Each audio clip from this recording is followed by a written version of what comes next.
مصطفى ابن اخوك. ابن اخونا مو ابن اخوك. ان شاء الله. ومقدم على مجلس المحافظة، ومنقدم اختار سأل لو مر لابو محمد الفاضل النايف مر على قرايبه يابا رشح ما رشح، عم توكل على الله رشح تفيد الديره كلها يمكن احسن لنا من غيره.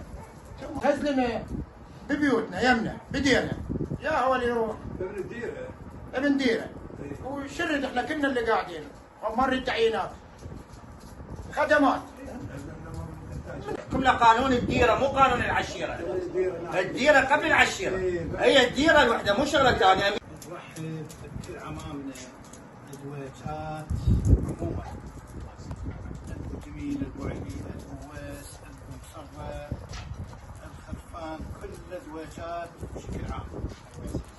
والحضور وانتم جايبين ابنكم مو ابنكم ان شاء الله ابننا ان شاء الله. استاذ مصطفى، اهلا وسهلا بكم ومرحبا.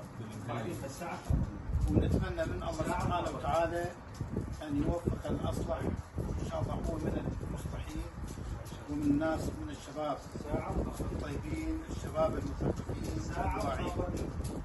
والقياده اليوم للشباب مو للشيام، وهم البركه وهم الحيويه وهم النشاط. ودويتي متميز عن باقي العشائر، عن كل شيء، وخلي يسمع الناس تسمع. ادويتات عندهم غيره وبالنخو عندهم الخوه ان شاء الله، كل العشائر عندها والسلام، بس تكون فيها احراجات.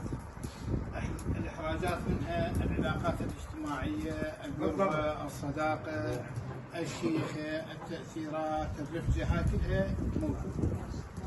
بس احنا اما نكون رجال ان شاء الله كل رجال قادر على القياده، مؤهل، مو باكر يغلب علينا، يدير وجهه ويمشي. نعم. والله ما علينا، مالين الديره منكم، هذا الشغلات. يغلق موبايله لازم يكون خدوم، واحنا واثقين من ابننا، واثقين منه من عنده.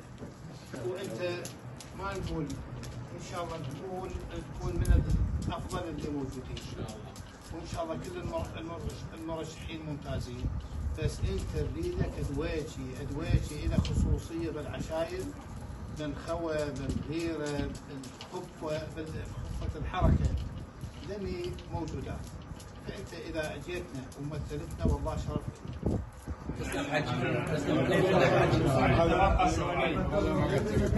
خدمه، لان الوضع اللي احنا مريناه ليش اليوم اصغر واحد بالشارع يعرف الوضع السياسي ويعرف شلون شنو البلد وشنو يمر وشنو محتاج المواطن شنو محتاج. فانا امانه الله اكو هدف ببالي حقيقه، يعني هدف ببالي طموح اريد احققه. اليوم انا شاب بمقبل عمري واشوف انه فرصه الشباب احنا ما عندنا ترى فرصه حقيقه، تمديد الحكومه ما عندنا فرصه عندنا. فقررت انه انتخابات احتمال بعد شهر هذا مالته. احنا واصلين اياها وتعليمات توجيهات.